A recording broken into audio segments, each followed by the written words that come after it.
ନମସ୍କାର ବନ୍ଧୁଗଣ କାହାର ଆକ୍ସିଡେଣ୍ଟ ହୋଇଯାଏ ତ କିଏ ପାଣିରେ ବୁଡ଼ି ମରିଯାଏ କିମ୍ବା ବିଷରେ ମୃତ୍ୟୁ ହୋଇଯାଏ କିମ୍ବା କାହାର ଫାଶୀ ଲଗାଇ ମୃତ୍ୟୁ ହୋଇଯାଏ କିମ୍ବା ଅନ୍ୟ କୌଣସି ଦୁର୍ଘଟଣା କାରଣରୁ ବି ମୃତ୍ୟୁ ହୋଇଯାଏ।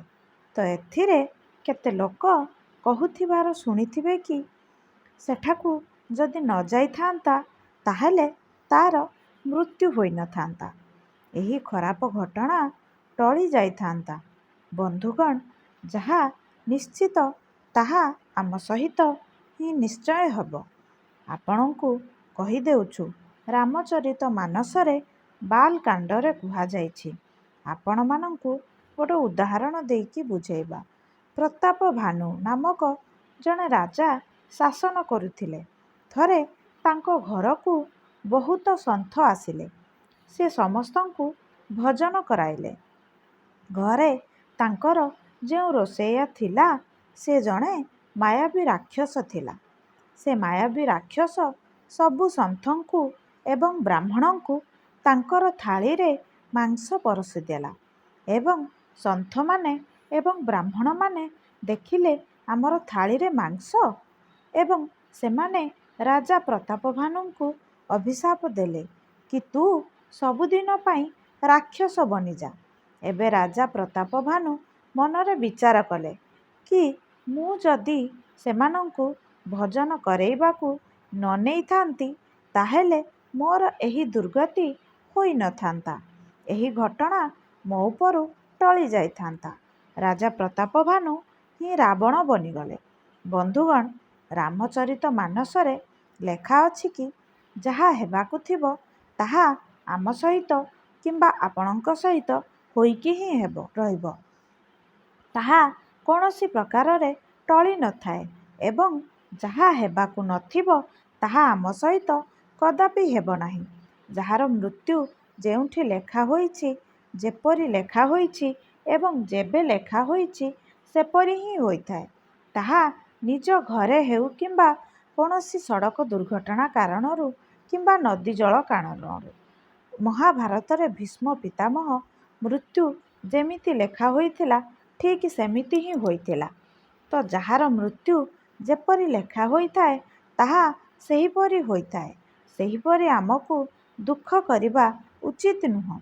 ଏଥିରେ ଆମେ ଚିନ୍ତିତ ହେବା ଉଚିତ ନୁହେଁ। କିନ୍ତୁ ଲୋକ କହନ୍ତି କି ଅକାଳ ମୃତ୍ୟୁ ହୋଇଗଲା। ଏହା ଅକାଳ ମୃତ୍ୟୁ ହୋଇନଥାଏ। ଏହା ନିଶ୍ଚିତ ମାନି ନିଅନ୍ତୁ କି ଏହା ଆମ ସହିତ ହେବାର ହିଁ ଥିଲା।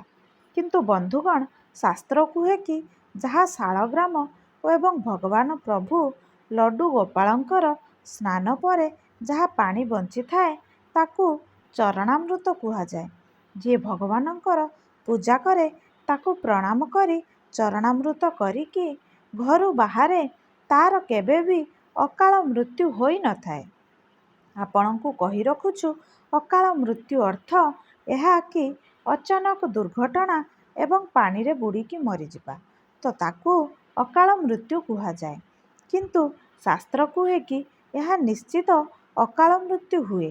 ତ ଏହି କଥା ସତ, ସମୟ ଆଗରୁ ଯାହାର ମୃତ୍ୟୁ ହୋଇଯାଏ। ବନ୍ଧୁଗଣ, ଆପଣଙ୍କୁ ଆମେ କହି ରଖୁଛୁ ଯେ ଆବାଳ ବୃଦ୍ଧ ବନିତା କୁହନ୍ତି କି 80 ବର୍ଷ ଆଗରୁ କୌଣସି ବ୍ୟକ୍ତିର ମୃତ୍ୟୁ ହୋଇଯାଏ ତ ଏହାକୁ ଅକାଳ ମୃତ୍ୟୁ କୁହାଯାଏ। କୌଣସି କାରଣରୁ ଅକାଳ ମୃତ୍ୟୁ ହୋଇଗଲା, ପତ୍ନୀ ତଣ୍ଟି ଚିପି ମାରିଦେଲା ତ ସେ ପ୍ରେତ ବନିଯାଏ। ଯେଉଁ ପୁଣ୍ୟ ଆତ୍ମା ବ୍ୟକ୍ତି ମରିଯାଏ ତ ସେମାନଙ୍କର କ'ଣ ହୋଇଥାଏ? ଆପଣମାନେ ତ ସ୍ୱାମୀ ବିବେକାନନ୍ଦଙ୍କୁ ଜାଣିଥିବେ। ତାଙ୍କର ମୃତ୍ୟୁ 39 ବର୍ଷ ବୟସରେ ହୋଇଥିଲା। ଯେଉଁ ବ୍ୟକ୍ତି ସତ୍ୟ ମାର୍ଗରେ ଚାଲୁଥିଲେ, ନିଜ ଜୀବନରେ ସବୁବେଳେ ପୁଣ୍ୟ କରୁଥିଲେ, ସେ ଯଦି କମ୍ ବୟସରେ ମରିଯାଏ ତ ସେ ନିଶ୍ଚୟ ଭଗବାନଙ୍କ ପାଖକୁ ଯାଇଥାଏ। କିନ୍ତୁ ପାପୀ ଲୋକମାନେ, ଯିଏ ସବୁବେଳେ ଖରାପ କାମ କରୁଥାଏ, ଭଗବାନଙ୍କୁ ମାନେ ନାହିଁ, ଅନ୍ୟ ଉପରେ ଅତ୍ୟାଚାର କରୁଥାଏ ତଥା ନିଜ ମାତା ପିତାଙ୍କ ଉପରେ ଅତ୍ୟାଚାର କରୁଥାଏ ଏବଂ କୌଣସି କାରଣରୁ ସେହି ପାପୀ ବ୍ୟକ୍ତିର ମୃତ୍ୟୁ ହୋଇଯାଏ ତ ସେ ନିଶ୍ଚିତ ତାର ବାକି ଜୀବନ ପ୍ରେତାତ୍ମା ହୋଇ ଘୂରି ବୁଲିଥାଏ। ତାର କାର୍ଯ୍ୟ ଯେପର୍ଯ୍ୟନ୍ତ ପୂରା ନ ହୋଇଛି ସେ ସେମିତି ଘୂରି ବୁଲିବ। ସେଥିପାଇଁ ବନ୍ଧୁଗଣ, ଆମକୁ ଯେପରି ମୁକ୍ତି ମିଳିପାରିବ ସେହିପରି କାମ କରିବା ଉଚିତ। ବନ୍ଧୁଗଣ, ଯଦି ଏହି ଭିଡ଼ିଓଟି ଭଲ ଲାଗିଲା ତେବେ ଗୋଟିଏ ଲାଇକ୍ କରିବା ସହିତ ଏହାକୁ ସେୟାର କରିଦିଅନ୍ତୁ। ଏମିତି ନୂଆ ନୂଆ ଭିଡ଼ିଓ ଦେଖିବା ପାଇଁ ଆମ ଚ୍ୟାନେଲକୁ ସବସ୍କ୍ରାଇବ୍ କରିଦିଅନ୍ତୁ ଏବଂ ପାଖରେ ଥିବା ବେଲ୍ ଆଇକନ୍କୁ ନିଶ୍ଚୟ ଦବାଇ ଦିଅନ୍ତୁ। ବନ୍ଧୁଗଣ, ଭକ୍ତିରେ ଥରେ ନିଜ ଇଷ୍ଟଦେବଙ୍କ ନାମ କମେଣ୍ଟ ବକ୍ସରେ ଅବଶ୍ୟ ଲେଖିଦିଅନ୍ତୁ। ପ୍ରଭୁଙ୍କ କୃପା ହେଲେ ଆପଣଙ୍କ ଜୀବନର ସବୁ ଦୁଃଖ କଷ୍ଟ ଦୂର ହୋଇଯିବ। ଭିଡ଼ିଓଟିକୁ ଶେଷ ପର୍ଯ୍ୟନ୍ତ ଦେଖିଥିବାରୁ ଆପଣଙ୍କୁ ଅଶେଷ ଅଶେଷ ଧନ୍ୟବାଦ।